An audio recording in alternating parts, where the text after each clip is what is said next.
Hello, salam, shalom, namaste, sat sri akal, aloha, hola, ciao, bonjour, buna, and privyet. It is really, really awesome to be with you again, and I'm so looking forward to my conversation today with my guest, that is Prachi Das. Prachi is a spiritual freedom expert, and the last time we were together, we had a really, really amazing conversation about spirituality, the nature of spirituality, and today we are going to dig deeper into a very specific, very, very juicy issue. I say juicy because I think it's super interesting and I've been thinking a lot about it. And Prachi has been helping me think a lot about it in very, very much deeper ways. So I'm so excited. Prachi, welcome. Thank you so much. And it's always a pleasure talking to you because I really feel like, the way we connect on this topic is something that opens up my mind even more. Like I share something with you and you share something like some history point you shared with me about some cultures, etc. And it's always something new that we can kind of, which expands our knowledge or expands our way of seeing things.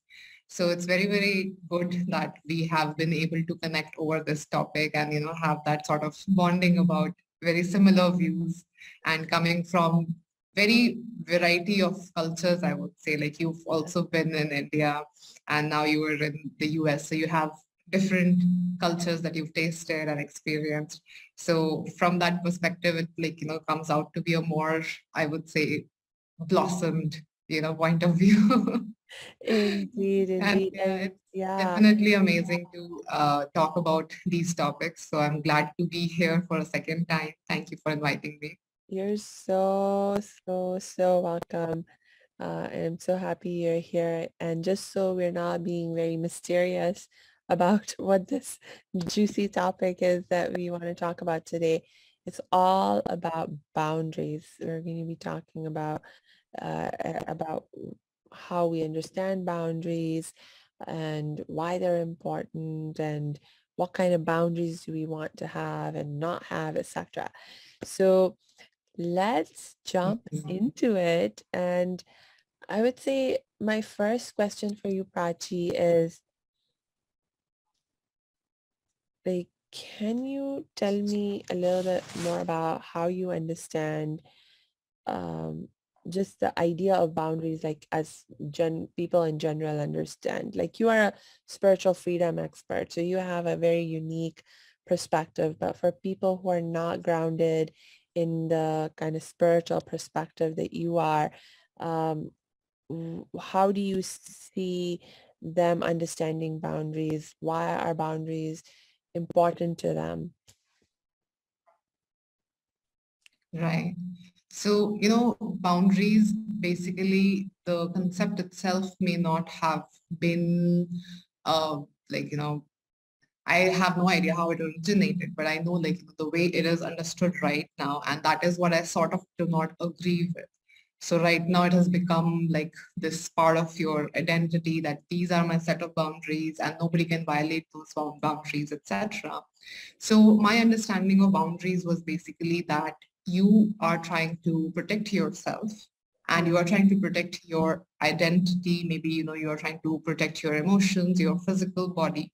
And that comes from a very strong, like, fear-based thinking that there is something that is going to harm me. People are probably, trying to harm me in whatever ways, etc. And earlier when I was going through in my initial phases of healing where I was taking different modalities of therapy, trying to find out, because I had gone through a lot of traumatic incidents, even in my childhood and later on in my adulthood as well. So going through those therapy modalities initially, like, yeah, definitely my coaches, my healers, they would tell me to have boundaries. And in that time, probably that was required because I was very, very vulnerable and, you know, not having any boundaries was just kind of keeping me taking on more shock waves, Can to say you in a way. Yeah, can you give an example of the kind of boundaries your therapists and counselors were Mm. telling you to have at that time that you tried and found helpful? Hey, thanks for tuning into this episode. Hope you're getting value out of it. For your information, this episode has been sponsored by the Happiness 101 program. Are you a change maker, coach, trainer, or healer? Are chains of fear holding you back from making the impact and income you desire? Using a unique combination of positive psychology and the spiritual wisdom of our most effective change makers, the Happiness 101 program helps you break through your limiting beliefs and manifest the abundance and success you desire with fun and ease. Interested? Book a free Happiness 101 exploration call with me, your happiness expert, Samia Bano. Just use my online calendar link in the show notes. Now, back to the show. Yeah, so the boundaries, like the conventional ones, like, how people are supposed to talk to me, what are the things that they say to me, they are like allowed to say to me, or things that might offend me or hurt me, they are not supposed to say. Mm, And, that people are supposed to respect me and love me, whatever, like, and eventually I found that, that was more about sort of expecting from others, not really like, trying to change myself in a way. And I found that, if they don't do those things, if nobody offends me, if nobody hurts me, etc., I am fine. But as soon as somebody does something out of the line, so to say, I am again in that place where I'm hurt and I'm upset and like I'm nursing the wounds. And what that told me was that the wounds are still there. mm, So if the wound is still there, what did my healing do? I didn't feel like my healing did anything. And so that from there, I already had this sort of kind of epiphany that, maybe I have to think from the perspective that how can I become a person that does not get hurt, no matter what the other person says or does or whatever, right? mm, So that was already something that was coming into my mind. But it got reinforced when I was working with another coach.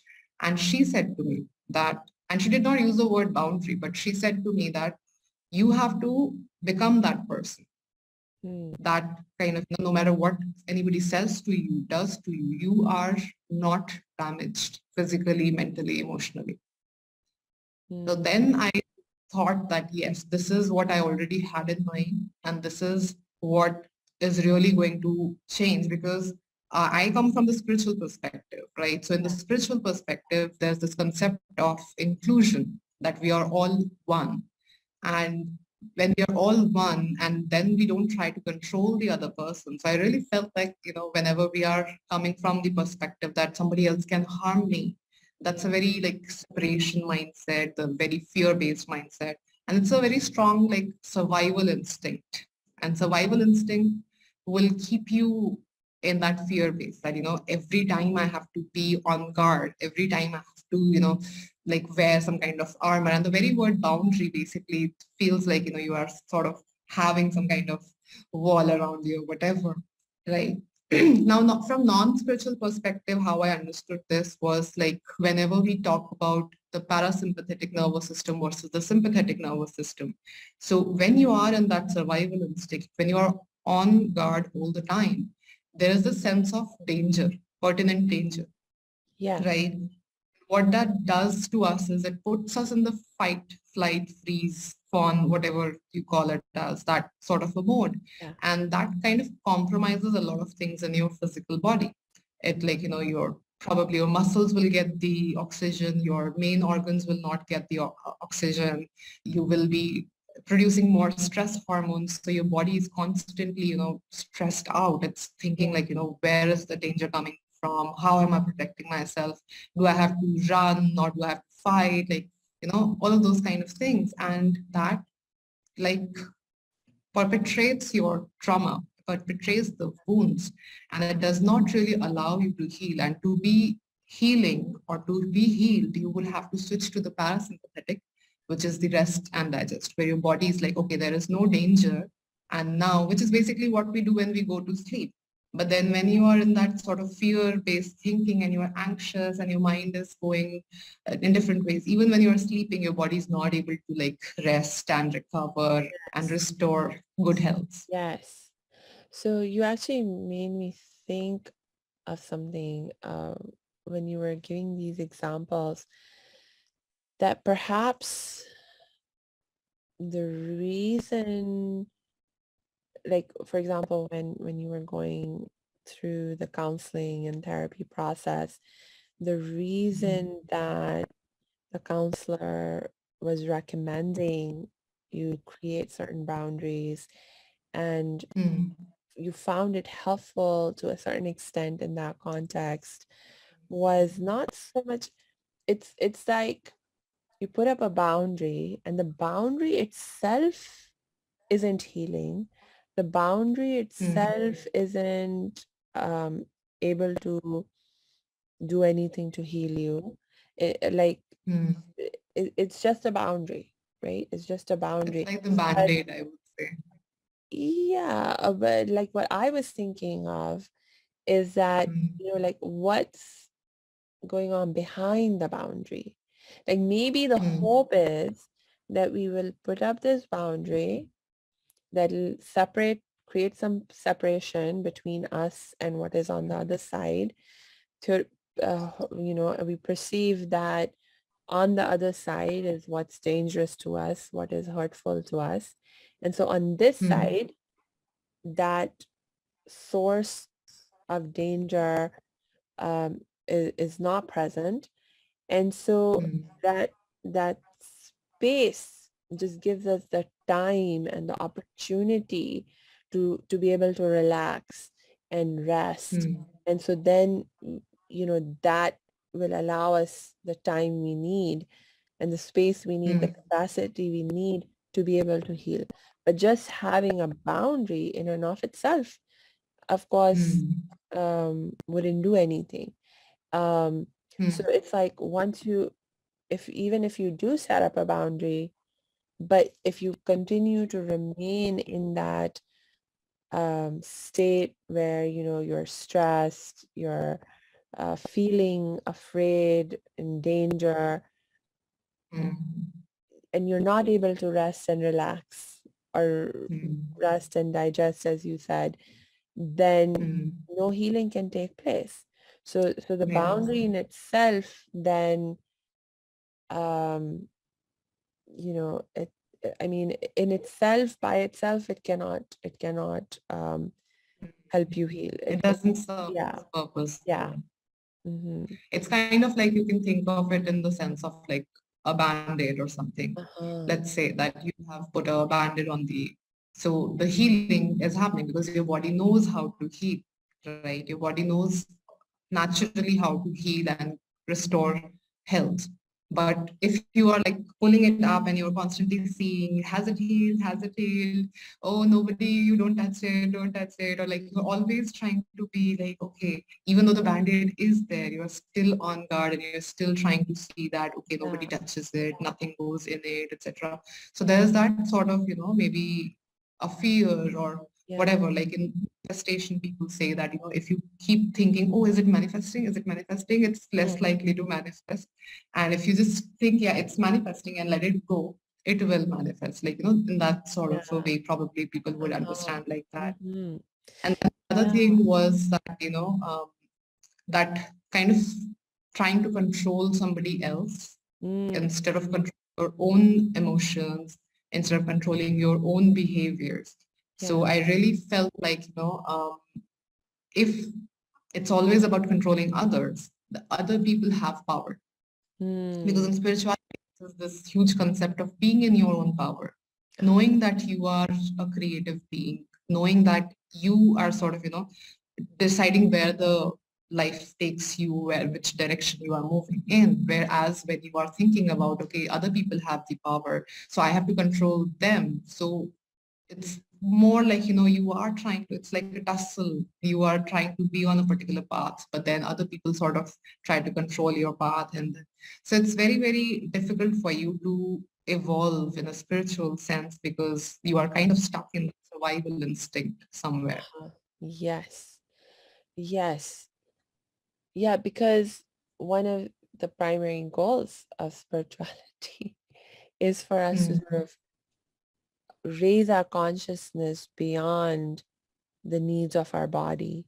And of mm, course, the survival instinct is such a strong need of our mm, physical selves, of our physical selves. But I think, like when the more you begin to tune into the spiritual perspective, and you begin to see yourself as a spiritual being, very different reality begins to emerge because like your soul, from the spiritual perspective, it's indestructible. It cannot yeah. be harmed. It cannot be killed. Um, Mm, no one can destroy it, stab it, murder it, mm. etc. Yeah, So no matter what like, they do to your body. yeah, yeah. Mm. It And makes me, actually, that reminds me of two things. Like yeah. there was this one book that I read, which was Can't Hurt Me by David Goggins. Mm, And so he talks about like, how he actually put himself in those situations. Like even though as a kid, he was really like fed up of all the bad things that happened to him, all the trauma that he had to go through. But still, like once he decided that he wanted to be a Navy SEAL, he took on that challenge. Like, no matter what they put him through Hell Week and the way he described everything. And even after going through the Hell Week, after becoming a Navy SEAL, again he put himself in those situations where like his body was challenged over and over, his mind was challenged over and over, etc. So how you perceive it, right? So if I perceive it as something which is danger, it sort of weakens me. But if I see it as something empowering, it will strengthen me. So there mm, are a lot of these uh, Shaolin cultures or wherever, like people, they actually hurt themselves or they do very, very intense, like, physical practices where they are strengthening their body. So it's like, the more you hurt the body, it will become stronger. Whatever doesn't kill me makes me stronger, right? So it's a little bit about the perception also. And mm, the other thing that I wanted to share was like that there was a story about Buddha, and there was this person, he comes to Buddha and he's like, angry at Buddha and he's insulting Buddha and everything. And he goes on and on and on. And then when he stops and he looks at Buddha all calm and everything, he says, how can you still be calm? Like, I am angry at you. You have to, you have to be angry as well. And Buddha just simply says that, it is your anger and I do not receive it. So mm. again, it was like, that choice. So it was, I feel like, it was somewhere about that choice, making that conscious choice that does this harm me? So I am in control. I am in power of my body, of my perception, of my energy, etc. So that is something. And David Goggins in his book talks about callousing of the mind. So not just the body, but also the mind. So the mind keeps telling you to sort of, give up or not do that because it is dangerous. But you have to bring that awareness that, that is the tendency of the mind.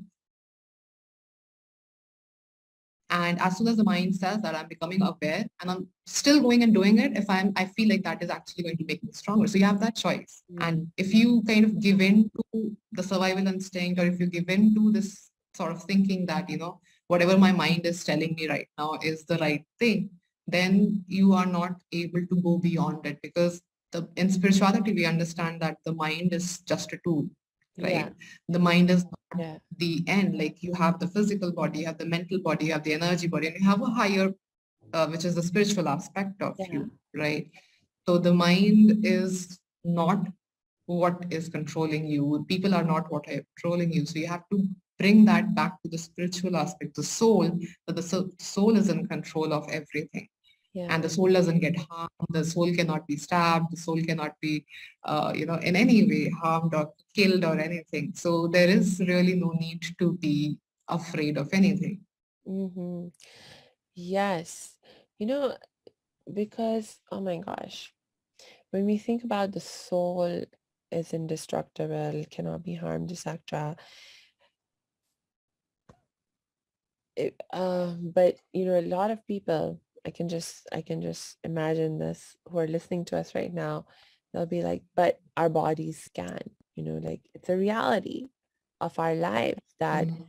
someone can touch me, someone can stab me or shoot me, and I will bleed Yeah. and get bruised and might get broken bones, and who knows what other damage can occur to my body. It's a reality of our lives. And like I couldn't even die. Like my body can perish and die. And so Mm.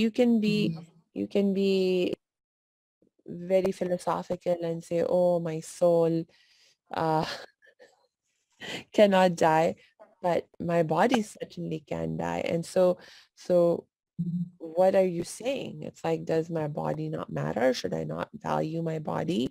Should I just let someone kill me, so to speak?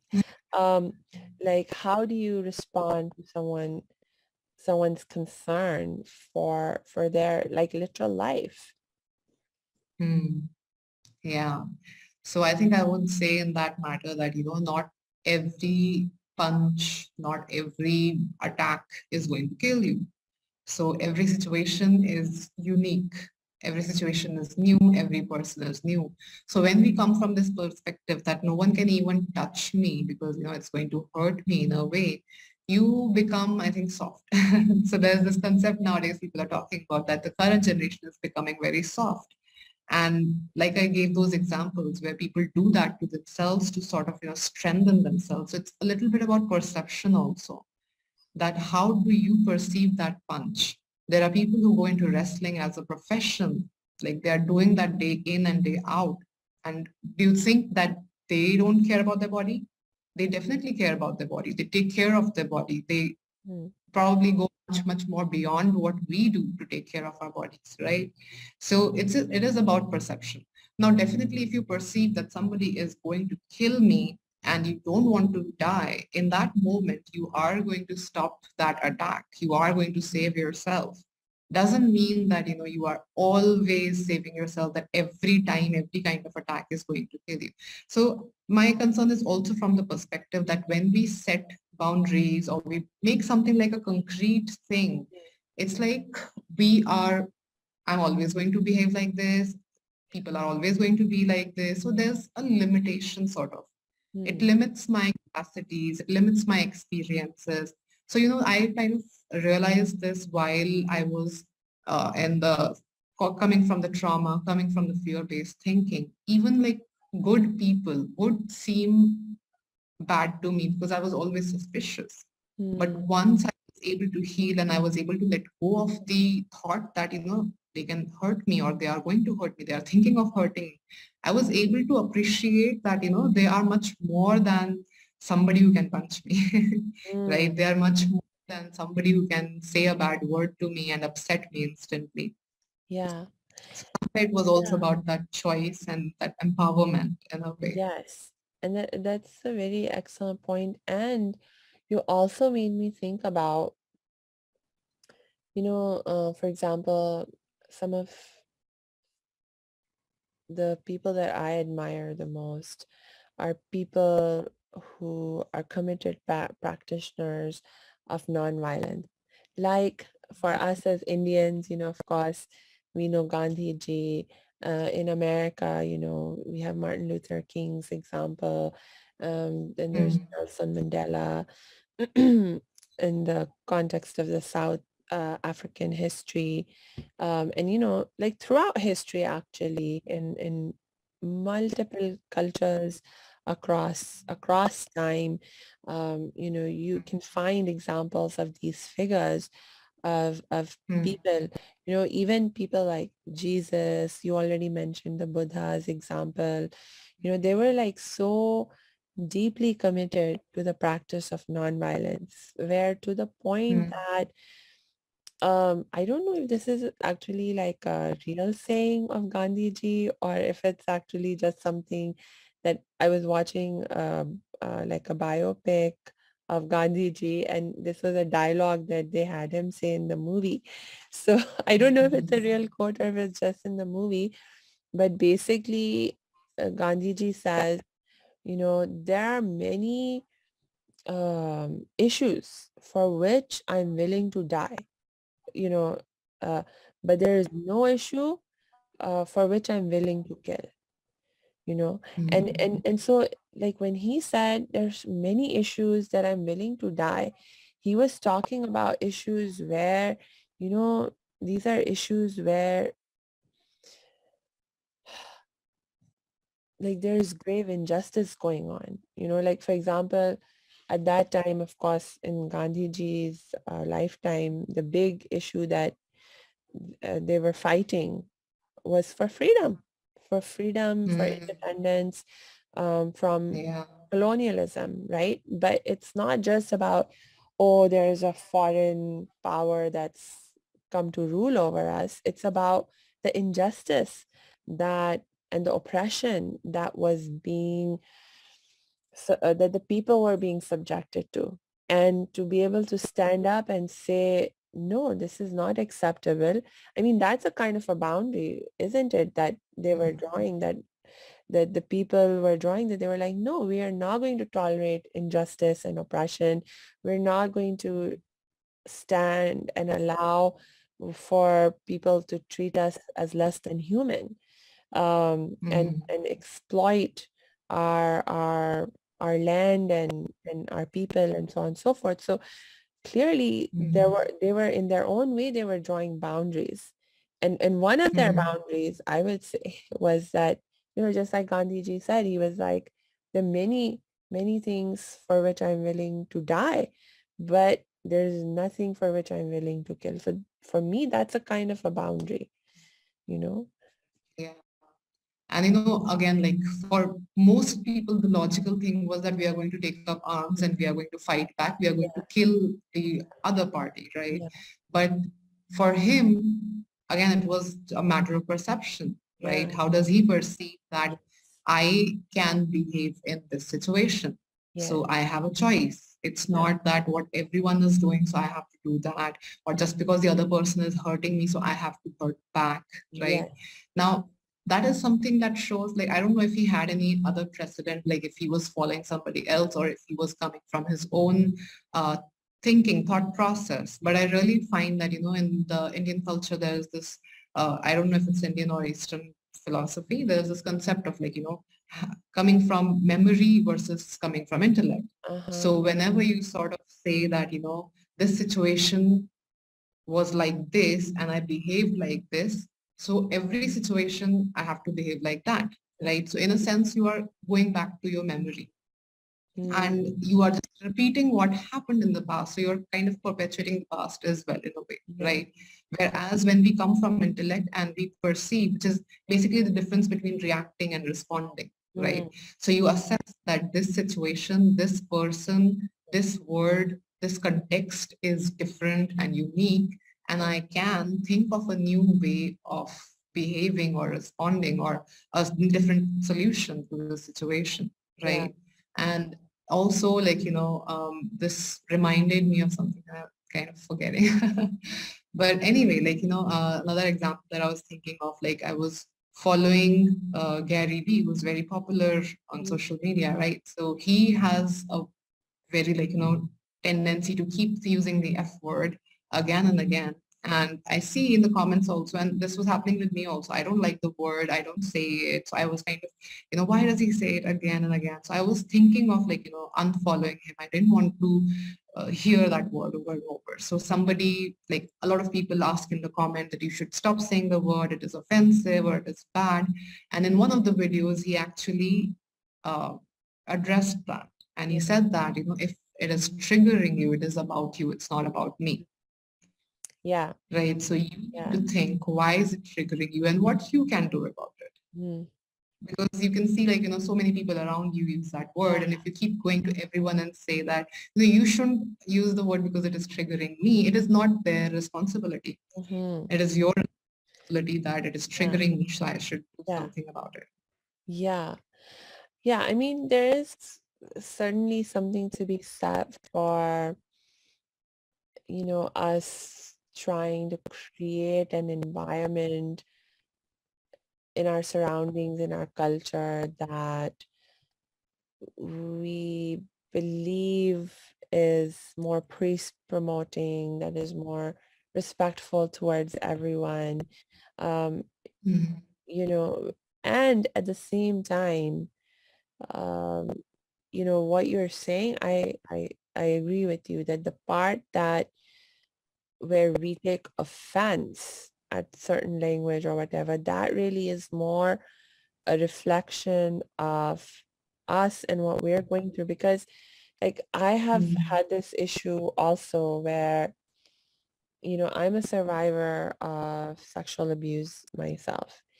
And the first time, like actually, before I came to America, honestly, I'd never even heard the F word. mm, And after I came to America, I was hearing it and I didn't know what it meant. And then mm. one day someone told me that it basically, the word means to rape. And so when I Okay. was like, what? It means to rape? And, immediately as a trauma survivor, as a sexual abuse survivor, I was like, oh my God, that is so horrible. Like Mm, rape is such a, I mean, I mean, I can't find a word bad enough to, like describe Human, I think, like, is like it's a crime. It's like an atrocity. It's like so like when I went through my experience of sexual abuse, I felt like it damaged my very soul. I really felt like that.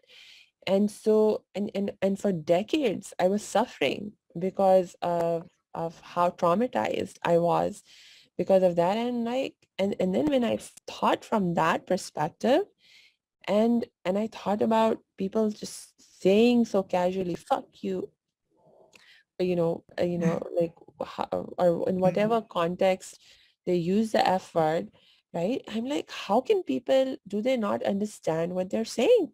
How can they mm, joke about it? How can they use it so carelessly casually. and casually, where it's like, um, eh, but that's the thing that ultimately I realized that most people, they're as a matter of fact not thinking about it in the way that I learned to think about it, as referring to this idea of rape and associating that with the trauma that I went through as a Mm, survivor of sexual abuse.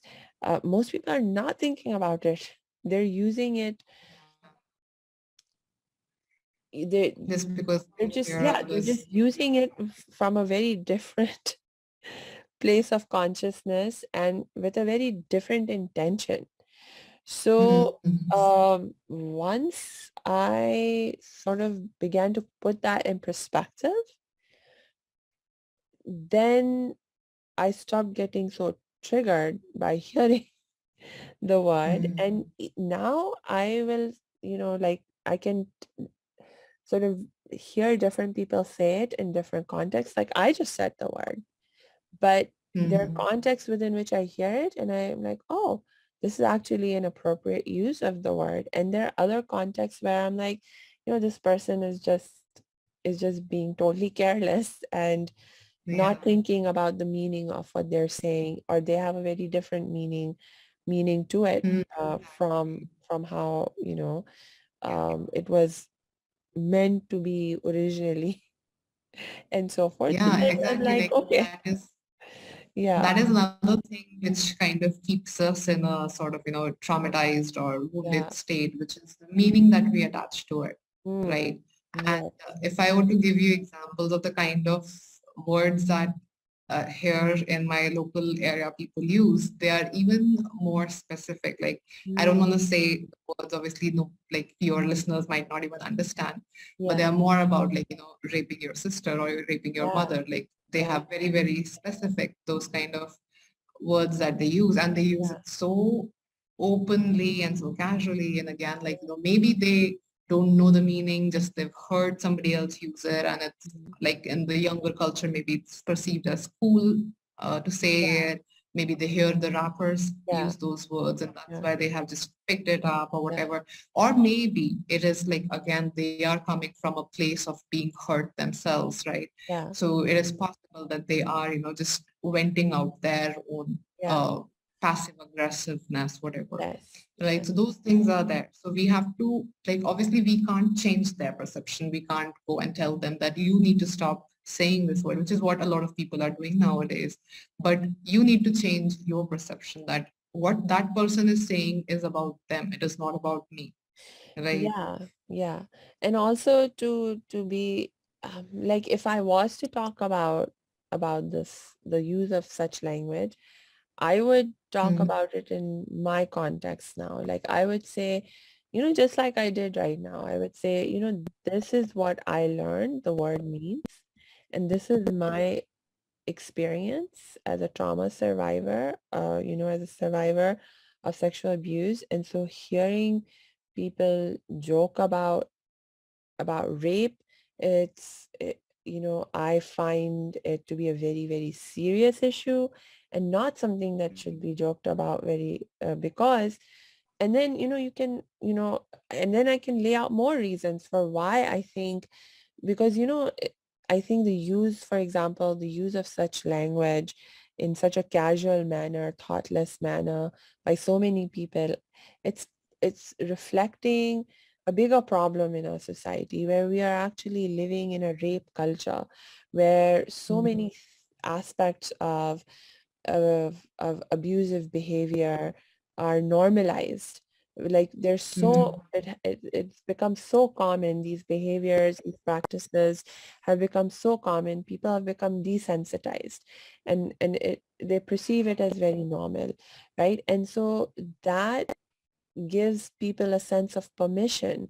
Like most people mm, still will respect other people's boundaries, mm, and treat them with respect and so forth to beyond like and stop once they get to a certain point. But there will always be those who will experience this kind of normalization and this kind of permissiveness at this level, and then they will take it beyond what is um, beyond what is just, let's say, to a point where it becomes oppressive, to a point where you're now treating someone like an object and mm, causing suffering and causing hurt um, mm, for the other other persons. And so mm, like I can share all of that from my perspective and be like, so for all of these reasons I do not use this language and I do not support the use of this yeah, language. And so far as I have any influence like on my friends, my family, I will encourage you to not use that language. But at the same time, I understand that it's not for me to control other person's behaviors. right. And so if they continue to choose, like if they hear me and they still continue to choose to use that language, that's up to them. Then, then I can make my own decision about how I want to interact with them or not. Uh, Mhm. but, I will also not allow it to become like something that, begins I to keep bother thinking me about. and like that I'm obsessing over and destroying my inner peace because of it. Yeah, exactly. And you said the word like choose. They can choose for themselves. So even we have the choice, like, Yeah, so do I let this bother me or do I let this yeah, affect me in any way, positive or negative, right?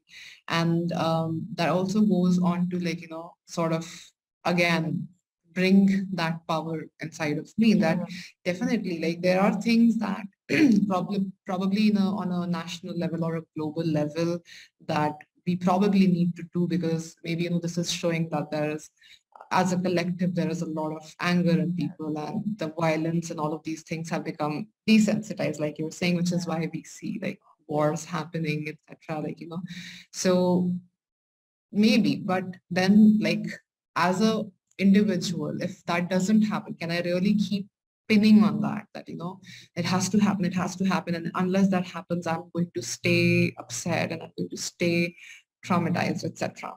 So you take control, you take back your power and you say that, it is my choice that no matter what others are doing, even like the masses, if even if the masses are behaving in that particular way, and it's a very minority of people that are behaving in a compassionate way or deciding to choose to not get affected by what the masses are doing, I will still exercise that choice. I will still Yeah. exercise my power and my free will to, be happy instead Yeah. of being upset all the time. Right, right. And this was like a beautiful thing that you have pointed out um, last time where, so the boundaries that we are creating as people who are spiritually aware and spiritually grounded, like Mm, also as it was beautifully demonstrated in the example that you gave of the Buddha, it's like the boundaries we are creating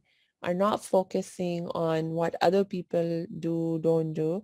The boundaries that we are creating are focusing on what I am going to think, what I'm going to say and do or not mm, do, and how I will, what feelings I will choose to cultivate within myself or not, you know.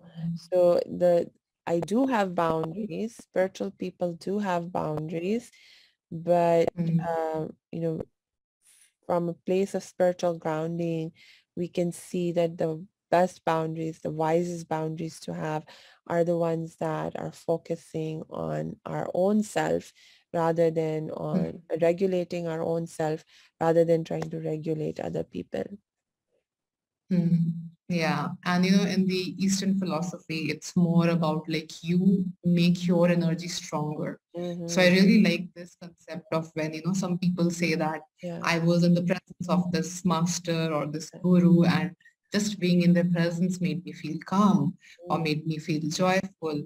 And what that says is like they have worked so much on themselves that their energy is now positively impacting others. And so when you really think about boundaries, like, you have this physical body. So in a sense, you already have a boundary. But mm, then when you look at it from a spiritual energetic perspective, you have an aura. So how much control can you exercise if somebody else is aura and your aura is already interacting and you don't even know? And like, a lot mm, of times these things happen that their thoughts, their anxiety can, like I'm sure empaths would understand this, somebody else's anxiety or pain, I'm able to feel even without them, touching me or anything.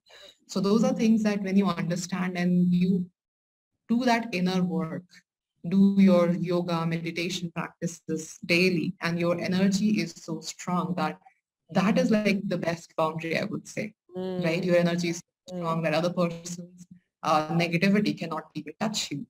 Yes, The like other person's choose not to bad word. receive the negativity, like the Buddha said. Yeah. Yeah. And then instead of being the receiver of insults, you become a giver of joy in a Uh-huh. way, right? Uh-huh. Think from Yes. that perspective. Yeah. So you choose not to receive the insult, you choose to, and I think that also sort of goes back to, I think that that brings up two things for me. Number one is like, I think why, well, like going back to the idea of the practitioners of nonviolence that I admire so much, one of the reasons why I admire them so much, because, this show is called Make Change Fun and Easy, and Mm, our audience is change makers, uh, eh, are the people who listen to this show by and large. I believe you are change makers too, right? And change makers, I count myself as a change maker. We are people, who are committed to not just creating change in our lives, but we also mm, have commitment to create massive positive change in the world around us and do good in the world around us. And so when I think about, well, what is the very best way that we can create mm, change in the world around us? When I think about what's the most fun and easy way to create change around us, um, Mm. the answer for me is nonviolence, because, you know, it's like some of the examples that we were sharing earlier, like let's go use the example of people using language that is offensive. I will say that in quotes, offensive. Yeah, so to Uh, clarify, non-violence also yes, in thought and words, right? yes, exactly. And so it's like when we think about how, like what, okay, if someone uses the F word in front of me, Mm. then I respond to them with anger, and I blame them and I judge them as doing something really bad, and maybe even being really bad because they've just used that language.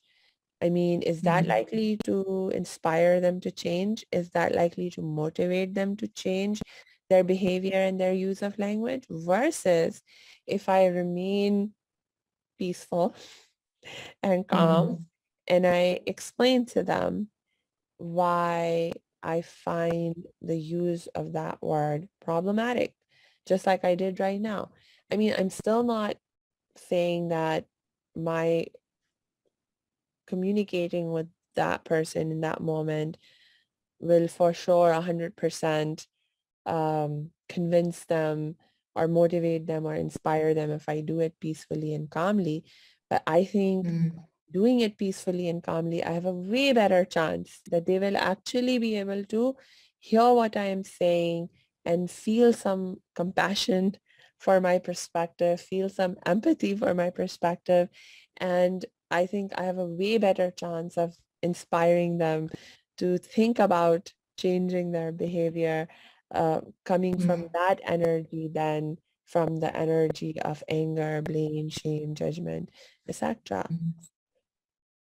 And then, that is a better way of kind of controlling people, right? Mm-hmm. If you really want to control people, control them with love, control Uh, with them with your, mm, very strong and powerful and positive energy. yeah, So yeah, that's something that I was thinking, that, about those masters and those yes, gurus.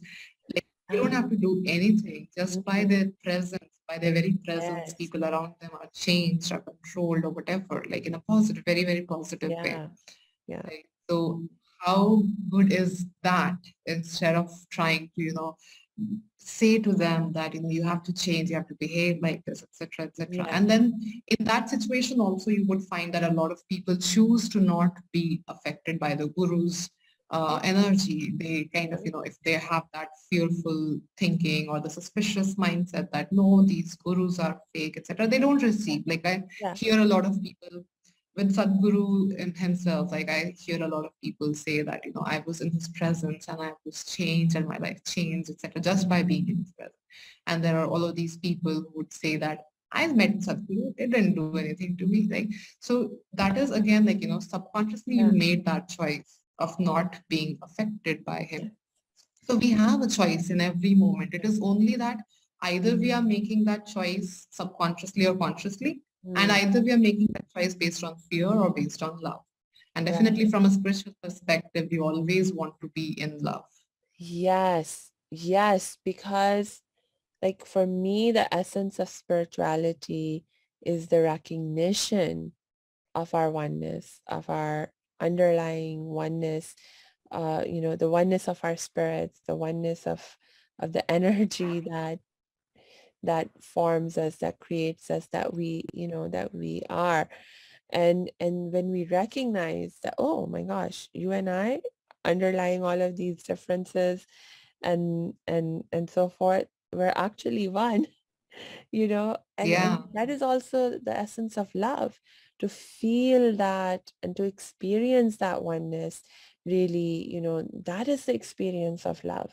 And so really, I think it's like such a beautiful, beautiful like realization to have, that it's like, wow, like, yeah, like essentially, like the reason Gandhi ji said, I'm not willing to kill for any issue, any cause, is because, he was like spiritually grounded in this realization that, we are all one. So like by hurting someone else, we're directly or indirectly just hurting yourself, an aspect or a part of yourself, and so it's like, no, why perpetuate the hurt? A much better way Yeah. is to like, approach the problem from a perspective of, I want to heal. I want to heal the hurt. How can I heal the hurt?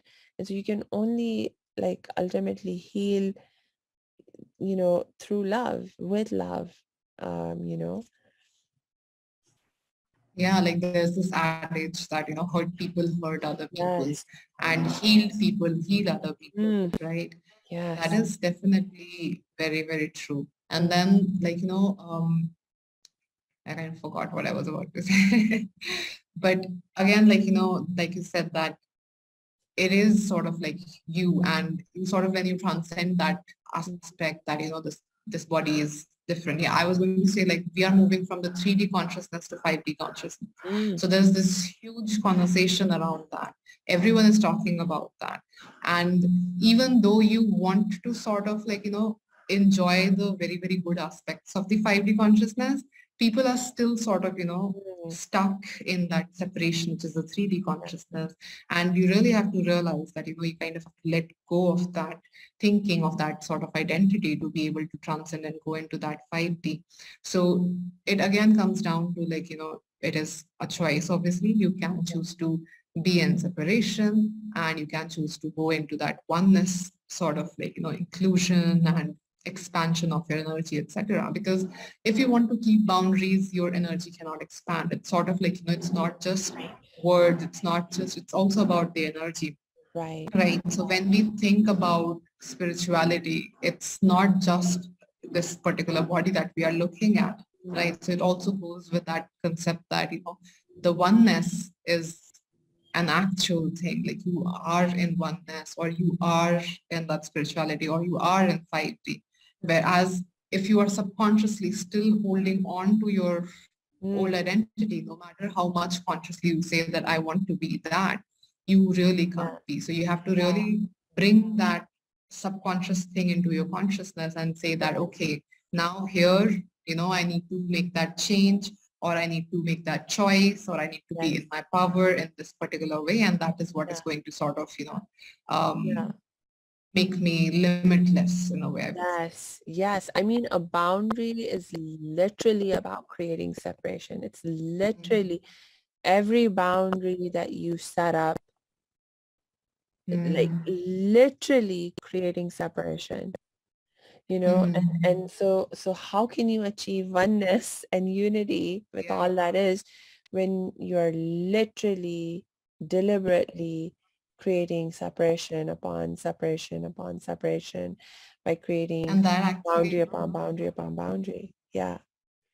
that actually reminds me of something that I had mentioned in the first podcast that we did together. If you remember the Tonglen meditation, Oh, right? So you said any kind of boundary. So even when Buddha says that, this is your anger and I do not receive it, but there is this practice where you actually receive it. mm. If you remember, I had mentioned like the Yes, yes, yes. I'm Tonglen starting to meditation is where remember. you Yes. breathe in the pain of the other person, Yeah. and you send love, Mm. right? Like the ultimate sort of healing, ultimate sort of like the love, Yes. where you are. And I think there's this concept of energy transmutation. So a lot of Yes. people talk about transmuting energy, but they only think about that, okay, the anger in me, I'm transmuting it into love. Uh-huh. The pain in me, I'm transmuting it Mm. to a higher wisdom or something. Yeah. But how does that, like, what kind of an expanded consciousness would really think about, let me take the other person's pain and transmute it into Mm. love. So that Right. was very, Right. Well, but you see, that's the thing is that now the deeper you think from the spiritual perspective, the thing is, if you recognize that you have the power to transmute your pain, but then by, so then I also have the power to transmute your pain because you and I are actually one. Insofar as Yeah. we are one, if I have a power to transmute my Mm. pain and you and I are one, then I also have the power to transmute your pain. So it's more Yeah. about how can we connect?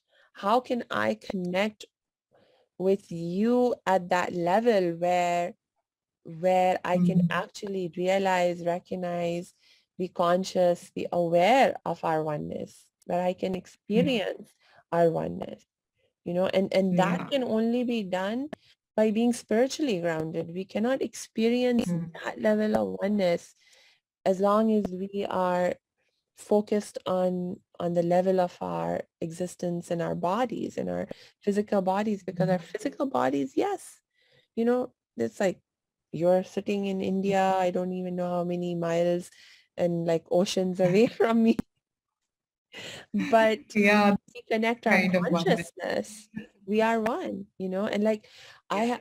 I'm actually working with spiritual teachers, and like literally we are practicing connecting with our spiritual consciousness, and my teacher sitting, like literally, like my teacher sitting in Indonesia, and she connects, like, and she's teaching, and I'm learning to do this as well, like to literally connect with my consciousness, and they'll be like, Samia, I can feel you're holding Yeah. something in your back. There's a tightness that I can feel.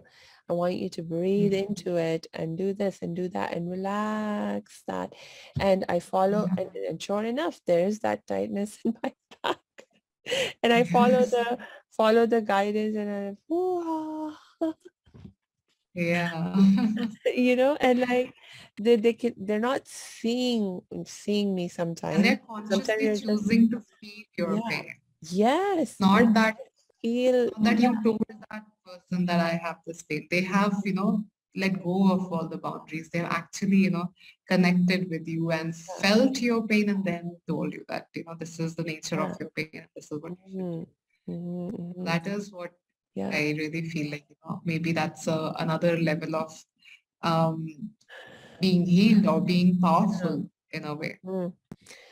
Being healed, being powerful. I think it's really just about being more and more connected with our spiritual selves and acting from that place of consciousness of our spiritual identity and our spiritual self. Mm, yeah. Yeah, absolutely. And one thing I would like to, even though you didn't ask me to do this, but I want to kind of, recommend to people Yeah. that you should have some or the other physical workout routine, either yoga or gymming, because not only does that aid your healing, like, it just doesn't make you physically stronger. There's also this aspect of like, usually we think of memory and intellect as something to do with this area, like the brain, the mind, everything is here. Yeah. Whereas it's actually everywhere. Your body has memory, your body has intelligence, right? So Yeah. when we continue to stay in that, like, this is how I always behave, this is what I always do, we are, like I said before also, we are perpetuating the past. Like Mm, that memory is still in there. So when I do any kind of physical exercise, yoga is definitely the best in the sense that it is not just about the physical. It kind of unifies the mind, body, soul, mm, right? But even if you do gymming, like you can do cardio, you can do running, you can do any kind of exercise that will help you remove that past memory from your mm, body as well, from your tissues, from your organs. So this is something that a lot of people don't really consider when they think about healing. A lot of people I hear, they only talk about meditation when they talk about mm. spirituality. Yeah. So I had this session yesterday with Sadhguru where he said that, if you just keep doing meditation and if you just keep focusing on like the mind, the third eye, a lot of people really focus on, opening the third eye, etc. What happens is that your one part of you is becoming advanced and Mm. the other part of you is remaining Yes. backward or like Yes. weak and sort Yes. of not healing, right? Mhm. So you Mhm. have to think of it from a holistic perspective, which is Yeah. why it has to be like the physical. mind, body, and soul Yes. connect. It can't be Yeah. the healing. True healing cannot be on just one level. Yes. Oh my gosh. Oh, oh my gosh. Okay. I have to force myself, Prachi, to stop talking to you right now because, oh my gosh, you just brought up something that I think is like we can have a Topic whole for other conversation on, but we won't be able to do it justice right now. We're like out of time. So, do you have any last words of wisdom as we wrap up? Okay. That's very difficult to kind of wrap up in one sentence or something because it's such a huge, vast topic. And every time I learn a new piece of it, it just opens up my, literally like makes me feel like my eyes are more open now.